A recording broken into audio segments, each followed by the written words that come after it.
Um, so we have three contributed talks right now, and we're going to start with Anshu Singh from GovTech Singapore, who's going to tell us about bridging the usability gap for adoption of differential privacy.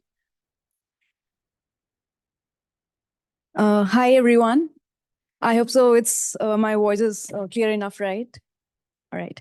So hi, I'm Anshu Singh. I am a privacy research engineer from Government Technology Agency Singapore, or simply called GovTech.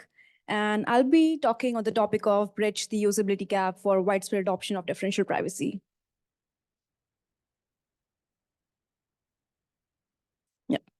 So first, let's begin with a bit of a background. So GovTech is the central government agency that enables digital transformations within Singapore, which is a small, digitally mature nation in Southeast Asia. And I'm very delighted to be representing our data privacy team today. And before I dive into differential privacy, to contextualize a bit, let me just briefly talk about what do we do and the motivations behind it, especially because today's workshop is dedicated to translation to policy and transition to practices, right? So I hope it will give you a glimpse into how do stakeholders from the government sector or APAC region in general think and approach data privacy. So as our digital footprints widens, community and regulatory concerns about government data usage and citizen privacy protections have intensified. And Singapore's privacy regime, like the rest of the world, has been evolving with new rules, regulations, guidelines, recommendations, and whatnot that are applicable for a specific context. And this can be confusing to the users. But we found this as an opportunity to help improve and shape the policies from within through a virtuous cycle by proactively integrating the technical executions with policy objectives, and thereafter using the product as a platform to solicit user feedback to further improve and shape the policies. Furthermore,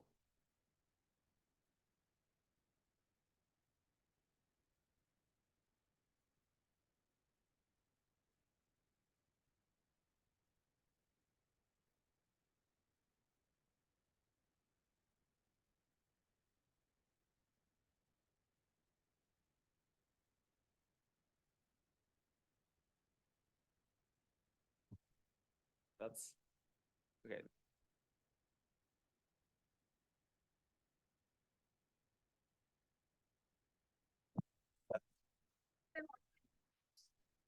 I think the issue will be for the people on Zoom.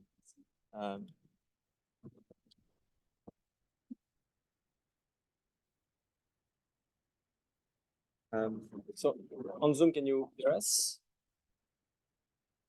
Okay, so I guess you. But I wonder which two mics. Is that it? Yeah, currently you can use that. Right. Somehow. Am I audible now? It's fine, yeah. Okay, I'll just continue with this. So yeah, as I was talking about the policy, how do we integrate it in the technical executions? So furthermore, our users who are from various government agencies ranging from education, taxation to municipal services, moreover, predominantly they are non-technical and non-experts. So they find data anonymization complex and technically challenging, but necessary. So they do find the value in data privacy safeguards, but face challenges such as confusion over ambiguous and evolving policy environments, and then non-familiarity with data privacy and security concepts, and lack of access to appropriate tools, and lastly, the need for efficient solutions to get their jobs done. So enter Cloak, which is Singapore's first whole-of-government central privacy toolkit that we developed to put privacy-enhancing technologies at the fingertips of every public officers. So we started 2 years back in conceptualizing, developing, and productionizing this toolkit from the scratch. And we started off with the basics, including tabular data anonymization and personal identifiable information anonymization for free text, and also a mock data generation tool in order to help our public officers comply with the policy guidelines.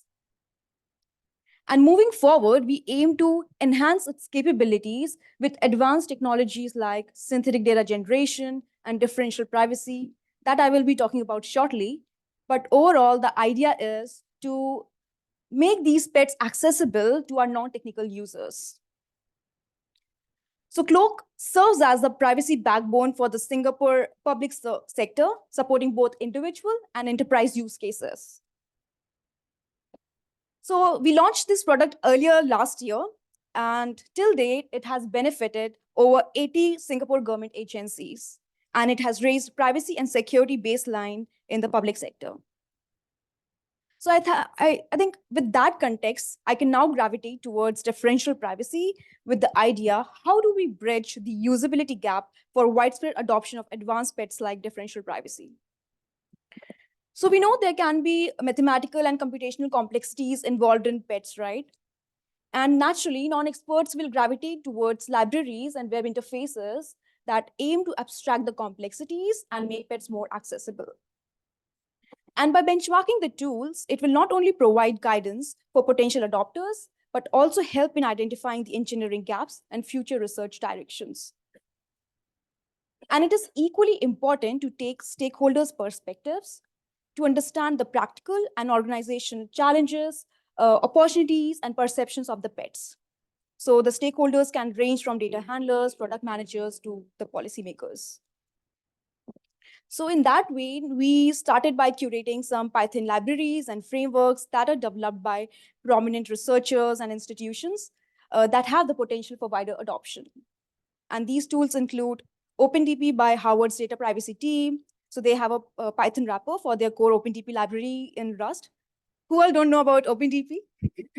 I think everyone must be knowing it. And Tumult's Analytics by Tumult's Lab, that they provide a Python framework built atop of their Tumult's core library. And those who don't know about Tumult's Lab, it's a established startup that focuses on providing differential privacy solution. And it has been founded by some of the experts in this field. Then Pipeline DP is by Google and OpenMind, and they have a Python framework built atop of the Google DP library. And lastly, DevPrivLib by IBM, which is a core library developed in Python, and most of their underlying computations rely on NumPy package. So we did a comprehensive qualitative and quantitative analysis of these tools. So the qualitative analysis included the analysis of the features and the characteristics of the supported features by these tools. And then the quantitative analysis included the analysis of the execution time and accuracy of the private statistic computations. So after the analysis, we came up with the key desiderata that can be beneficial for practical deployments and adoptions. And this include first, analytics. If the tools support functionalities for diverse private statistic releases, such as single and multi-valued summary statistics, group by and filter type of queries, join on public and private data sets, adaptive query, and also user-defined functionalities and deterministic functions. Security and reliability, if the tools address and are transparent about the known differential privacy vulnerabilities in the implementation, and they're also robust in providing the privacy guarantees. Usability, if the tools support functionalities to make usage accessible and smooth, such as by providing familiar Python APIs, accuracy adjustments, uncertainty and risk estimations, then support for distributed computing for large data sets, and then automated computations for clamping bounds, hyperparameters, and the parameters. And given the messy nature of the data sets today, whether they can handle the missing values and pre and post processing functionalities. Differential privacy features, if they can support various differential privacy applications, such as varying privacy notions, privacy budget accounting, diverse mechanism, basic advanced compositions, and some advanced capabilities like privacy definition casting and population amplifications. And lastly, performance. Notably, algorithms implementation can also impact the execution time and private statistics accuracy. So let me now just touch on the performance aspect. as to how did we go about doing the accuracy and scalability analysis. So in accuracy analysis, to comprehensively understand the performance and behavior of the tools, we generated synthetic data of varying characteristics to help simulate reasonable model of the real-world data distributions.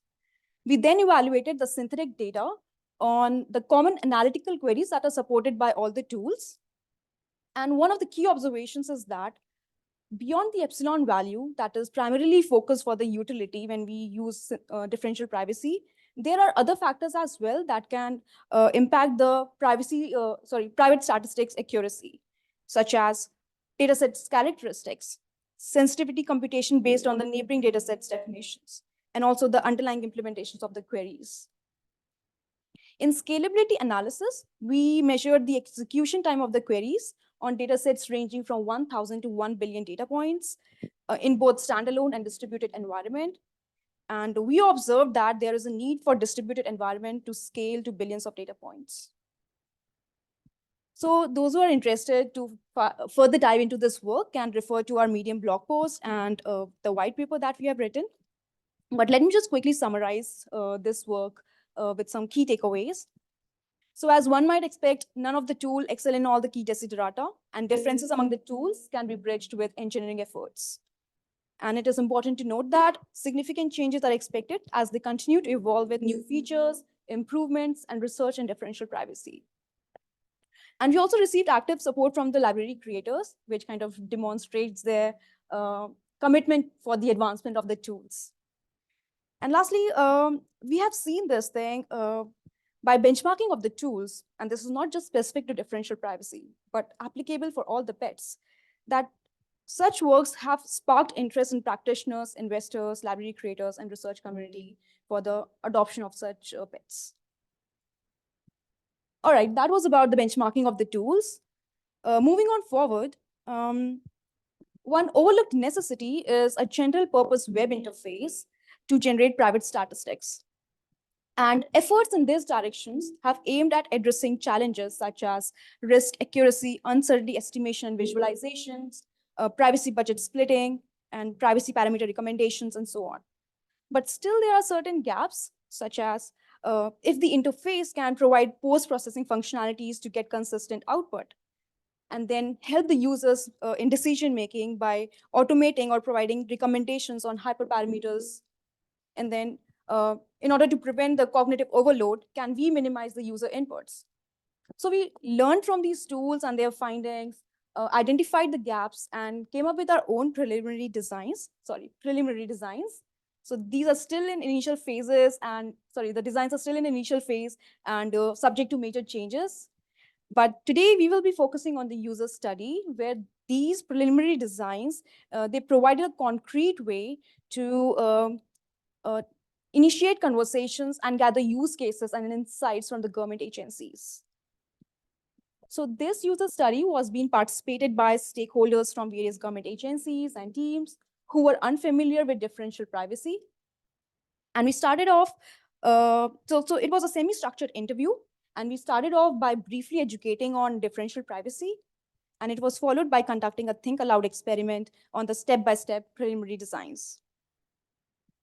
So some key findings and recommendations from the user study on government agencies. Overall, the participants were optimistic about applying differential privacy and found it as an alternative over the traditional anonymization techniques to get better utility.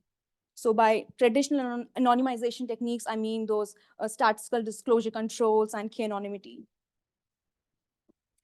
And then there is a need to communicate clear expectations around the use cases, as differential privacy requires shift in data science practices and imposes privacy constraints, such as constraints on learning about the individuals and the outliers. And then designing for different user modes to address data sharing and requesting requirements based on who has access and need for the data. So these parties can include data depositor, who are the users with access to the data and capable of releasing private statistics. Oh, yeah, it's about to wrap up. And then data analysts are the users with access to the query platform and have a fixed privacy budget, but not the raw data. And lastly, the negotiator, who can do a back and forth communication between parties to achieve consensus on privacy and utility. And designing to build confidence in decision-making is very crucial, as participants raise concerns over releasing inaccurate statistics that can lead to bad outcomes, such as bad policy making. So some optimization and guidance for error minimization, uncertainty estimations, and providing metadata for decision-making can be helpful. And we believe that setting some guidelines for privacy budgeting based on risk, sensitivity, and trust can be very helpful, as these factors can differ across the data sets and the agencies. So those are our initial efforts in the direction of differential privacy. To summarize, Singapore government is advancing towards adopting differential privacy by expanding user educations to raise awareness, surfacing use cases from various agencies, creating policies on suitable privacy parameters. I know there is today no consensus on the privacy parameters globally. It's a challenge, but I think by collaborations, we can make some progress in this direction. And lastly, it's very important to develop tools to get data holders and analysts get started with differential privacy, such that they can get to know what are the limitations and the advantages of such technology and how it can help them in unlocking data sharing. And we are taking the similar approach to explore other advanced bets like synthetic data generation and homomorphic encryption to overcome our data sharing challenges. Thank you. I think I'm on time.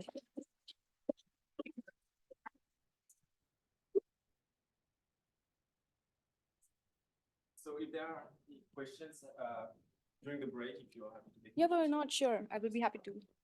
Thanks a lot. And yes, thanks, Ms. Brian. So, okay, you have two options. Either we use my laptop with all that could entail in terms of like dying at unexpected moments, or you join this. Ready to share. Okay. How do we stop share?